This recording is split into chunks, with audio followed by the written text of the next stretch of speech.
Hi, I'm Mark Weaver, trombonist for the Eastern Connecticut Symphony Orchestra, and this is my trombone. I started playing the trombone in 5th grade. That was 53 years ago. I chose a trombone after trying it at a high school band day. Playing the trombone in high school was really fun, so much so that I got serious about becoming a professional musician. To become a professional musician, I studied music at the Indiana University Jacobs School of Music in Bloomington, Indiana. After graduating from Indiana University, I won an audition to become the first trombone player in the United States Coast Guard Band. I had such a good time there, I stayed for 29 years. I loved playing with my colleagues in the band, and I traveled all over the United States and the world.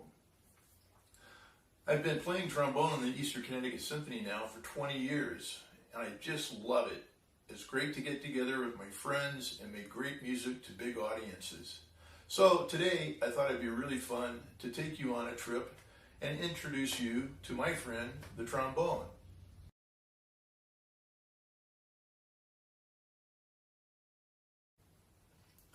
First, let's look to see how the trombone works. The trombone is just really a big tube bent in two places with a bell on one end and a mouthpiece on the other end. The mouthpiece is where all the sound is made.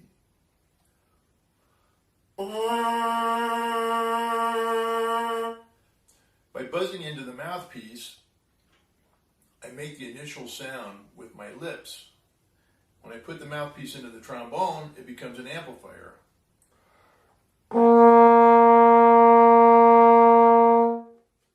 The trombone has 7 positions on its slide. This is how we make the difference in the pitches, along with our lips. By tightening and loosening the lips, we can gain more notes per position. When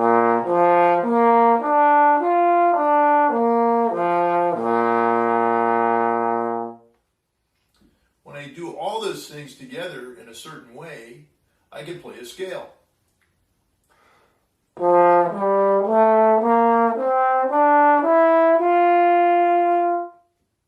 And that's how the trombone works.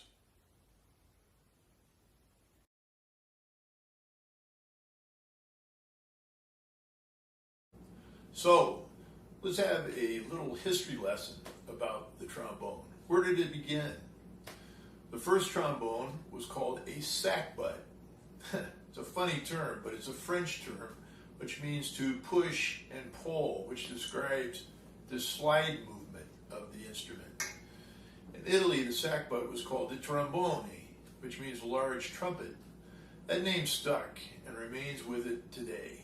In Germany, the trombone is called the posaune.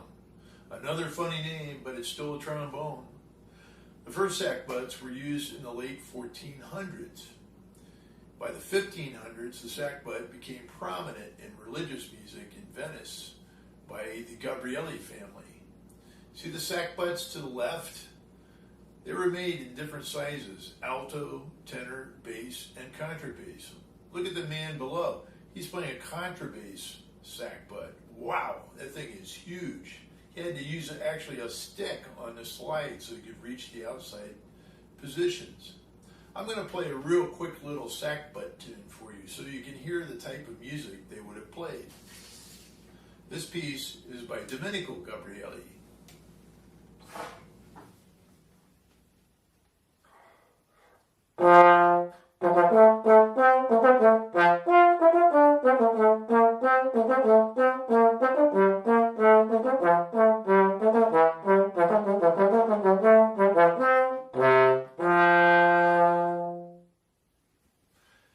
A nice little tune, and it went on and on. But the trombone really never changed its design, even into the classical period in the 1800s. When Beethoven would have used trombones, it got slightly bigger and had a little bit more flair to the bell, but it was still pretty much like the original sackbuts. The modern trombones, which you see to the right here, still come in a family: alto on the right, tenor in the middle, bass on the left. Very similar to the original sackbuts, but just much bigger, better flair to the bell, and they even make a modern day contrabass trombone, which is huge.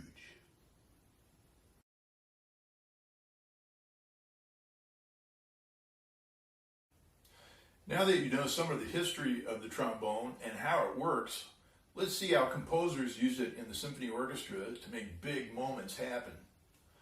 The composer Wolfgang Amadeus Mozart used a solo trombone and a bass singer echoing the trombone to wake the dead in his famous Tuba Mirum as part of his Requiem Mass. He wanted to make a powerful musical statement, and he knew the trombone was the right instrument to do it.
Now I'm going to play for you a very short excerpt from the Mozart Requiem, but this time I'm playing the first trombone part, which is played on the alto trombone. You can see it's much smaller than the tenor trombone, which you heard on the Tuba Mirum solo. Mozart used 3 trombones in many of his choral works. They had a beautiful, rich sound and were perfect for accompanying the chorus and made that musical impact that he was looking for. Most symphonic pieces after this period used 3 trombones because of the rich sound. It's a tradition that continued for hundreds of years and still does today. So here's the Kyrie section from the Mozart Requiem.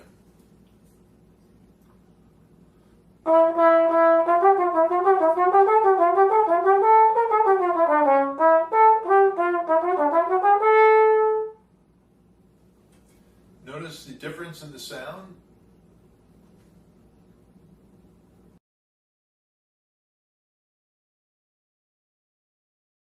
Let's end our lesson today by listening to the Eastern Connecticut Symphony Orchestra play 3 short audio clips.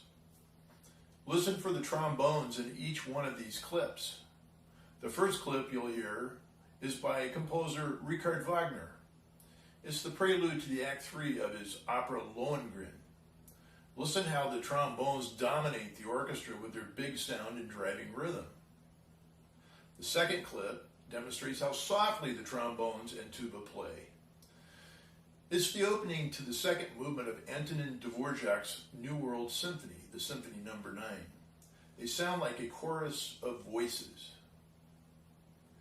Finally, the third clip, listen for the sliding trombones in composer George Gershwin's overture to the Broadway show Girl Crazy. That fun wow sound made by the trombones is called a glissando. It's made by moving the slide without using a tongue to separate the notes. Sort of like this.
Well, it's been fun for me to share the trombone with you.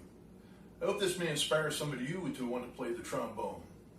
Thanks for being such a great audience. Please stay safe and come and hear the ECSO live sometime in the near future. I hope to see you there.